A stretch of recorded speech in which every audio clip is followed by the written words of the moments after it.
ജിസ്ജോയുടെ സംവിധാനത്തിൽ ബിജു മേനോൻ അതേപോലെ ആസിഫ് അലി നായകന്മാരായിട്ട് അഭിനയിച്ച ഇന്നലെ റിലീസ് ചെയ്ത മെയ് 24 റിലീസ് ചെയ്ത ഏറ്റവും പുതിയ ചിത്രമാണ് തലവൻ. ജിസ്ജോയെ കുറിച്ച് പറയുന്നത് അദ്ദേഹത്തിൻ്റെ ആദ്യ പടമായിട്ട് ബൈസിക്കിൾ തീവ്സ്, പിന്നീട് വന്നിട്ടുള്ള സൺഡേ ഹോളിഡേ, വിജയ് സൂപ്പറും പൗർണമിയും, പിന്നെ ലാസ്റ്റ് ഇറങ്ങിയിട്ടുള്ള മോഹൻകുമാർ ഫാൻസ്. ഈ പടങ്ങളൊക്കെ ഒരുപാട് ഡിഫറൻ്റ് ആയിട്ടുള്ള തീംസിൽ ഇറങ്ങിയ പടങ്ങളാണ്. അതായത് ഇമോഷണലി നമ്മളായിട്ട് ഒരുപാട് കണക്ട് ചെയ്യുന്ന രീതിയിലുള്ള, അന്ന് അത്യാവശ്യം സസ്പെൻസ് ഒക്കെ നിറഞ്ഞിട്ടുള്ള നല്ല രീതിയിലുള്ള മേക്കിങ്സിനെ അറിയുന്ന ഒരു അടിപൊളി സംവിധായകനാണ് ജിസ്ജോയ്. അപ്പോൾ അദ്ദേഹത്തിൻ്റെ ഇങ്ങനൊരു പടം വന്നപ്പോൾ, ഒരു പോലീസ് സ്റ്റോറി, ഒരു ക്രൈം ഇൻവെസ്റ്റിഗേഷൻ ത്രില്ലർ ജോണറിൽ വരുന്നൊരു പടം വരുമ്പോൾ നമുക്കൊക്കെ ഒരുപാട് പ്രതീക്ഷ. കാരണം ഒരുപാട് എക്സ്പ്ലോയിറ്റ് ചെയ്യാൻ കഴിയുന്ന ആൾ, ഒരുപാട് എന്താ പറയുക, എക്സ്പ്ലോർ ചെയ്യാൻ കഴിയുന്ന ഒരു നല്ല ഒരു സംവിധായകനാണ്. ഈ ആക്ടേഴ്സിൻ്റെ ഒക്കെ പൊട്ടൻഷ്യൽ മാക്സിമം ഊറ്റിയെടുത്തിട്ട് നല്ല രീതിയിൽ പടങ്ങൾ മേക്ക് ചെയ്യാൻ കഴിയുന്ന ഒരു അടിപൊളി സംവിധായകനാണ് ജിസ്ജോയ്. അദ്ദേഹം ഒരു ഡബ്ബിംഗ് ആർട്ടിസ്റ്റ് കൂടെയാണ്. അദ്ദേഹം ഈ പടത്തിൽ പാട്ട് പാടുക പോലും ചെയ്തിട്ടുണ്ട്. ഈ പടത്തിനെ കുറിച്ച് പറയുകയാണെങ്കിൽ നല്ല രീതിയിൽ തലവൻ എന്ന് പറഞ്ഞ പടം അദ്ദേഹം മേക്ക് ചെയ്ത് വെച്ചിട്ടുണ്ട്. അദ്ദേഹത്തിൻ്റെ ഡയറക്ടോറിയൽ സ്കില്ല് നല്ല രീതിയിൽ ഇതിനകത്ത് റിഫ്ലക്റ്റ് ചെയ്ത് വന്നിട്ടുണ്ട് എന്നുള്ളതാണ് മനസ്സിലാക്കാൻ കഴിഞ്ഞിട്ടുള്ളത്. ഈ പടത്തിൽ കാസ്റ്റ് ചെയ്തിട്ടുള്ള ആൾക്കാർ ബിജു മേനോൻ ആയിക്കോട്ടെ, അതേപോലെ ആസിഫ് അലി ആയിക്കോട്ടെ, പിന്നെ ഒരു സപ്പോർട്ടിങ് ആക്ടേഴ്സായിട്ട് വരുന്ന അനുശ്രീ പോലുള്ള ആക്ടേഴ്സ്, പിന്നെ ഉള്ള പോലീസ് സ്റ്റേഷനിലുള്ള ബാക്കിയുള്ള ക്യാരക്ടേഴ്സായിട്ടുള്ള കോട്ടയം നസീർ, അങ്ങനെ ഒരുപാട് വലിയ ഒരു താരനിര വെച്ചിട്ടാണ് ഈ പടം അവർ മേക്ക് ചെയ്തിട്ടുള്ളത്.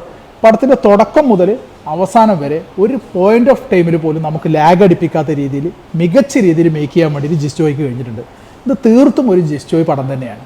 ആ പടത്തിൽ ഏറ്റവും നല്ല രീതിയിൽ പെർഫോം ചെയ്യാൻ പറ്റിയിട്ടുള്ളത് ബിജു മേനോന് തന്നെയാണ്. ബിജു മേനോന് ഈ പടത്തിലുള്ള സർക്കിൾ ഇൻസ്പെക്ടർ ആയിട്ടുള്ള ജയശങ്കർ എന്ന് പറഞ്ഞ ക്യാരക്ടർ, അത് അദ്ദേഹം അഭിനയിക്കുകയല്ല, ജീവിക്കുകയായിരുന്നു. ഒരു ഒറിജിനൽ പോലീസുകാരൻ എങ്ങനെയാണ് ബിഹേവ് ചെയ്യുക, എങ്ങനെയായിരിക്കും അദ്ദേഹത്തിൻ്റെ ആ ഒരു ഹൈറാർക്കി സിസ്റ്റത്തോടുള്ള അദ്ദേഹത്തിൻ്റെ ആ ഒരു കാഴ്ചപ്പാട്, അതേപോലെ അദ്ദേഹത്തിൻ്റെ ജൂനിയറായിട്ട് വരുന്ന സബ് ഇൻസ്പെക്ടറായിട്ട് ജോയിൻ ചെയ്യുന്ന ഈ ആസിഫ് അലിയുടെ ക്യാരക്ടർ, അവരൊക്കെ ചെയ്തു വെച്ചിട്ടുള്ളത് അത്രക്കും പെർഫെക്റ്റ് ആയിട്ട് തന്നെയാണ്.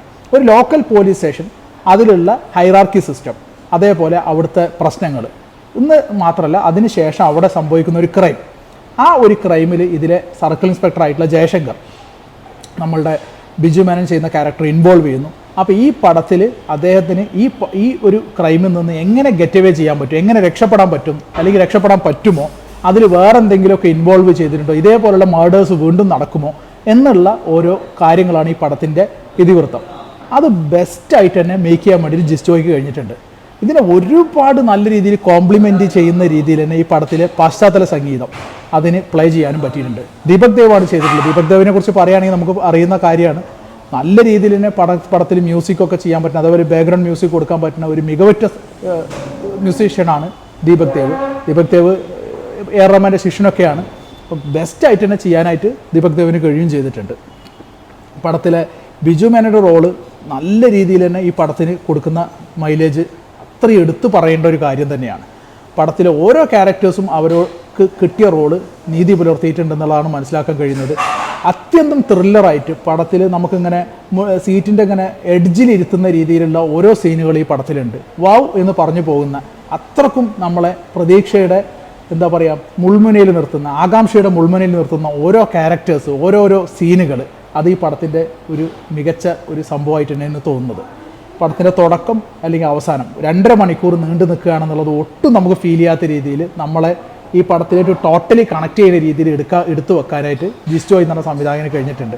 ഈ ഒരു വെക്കേഷൻ ടൈമിൽ നമുക്ക് തിയേറ്ററിൽ പോയിട്ട് എൻജോയ് ചെയ്ത് കാണാൻ പറ്റുന്ന രീതിയിലുള്ള ഒരു മസ്റ്റ് വാച്ച് തിയേറ്റർ മൂവിയായിട്ട് തന്നെ സജസ്റ്റ് ചെയ്യാൻ പറ്റുന്ന ഒരു പടമാണ് ഈ ഇന്നലെ റിലീസ് ചെയ്ത മെയ് 24 റിലീസ് ചെയ്ത തലവൻ മൂവി. പടത്തിൻ്റെ ഒരു സ്കോർ പറയുകയാണെങ്കിൽ ഒരു 8.5 to 9 ഔട്ട് ഓഫ് 10 തന്നെ നമുക്ക് കൊടുക്കാം. ഒരു മസ്റ്റ് വാച്ച് തിയേറ്റർ മൂവിയാണ് തലവൻ.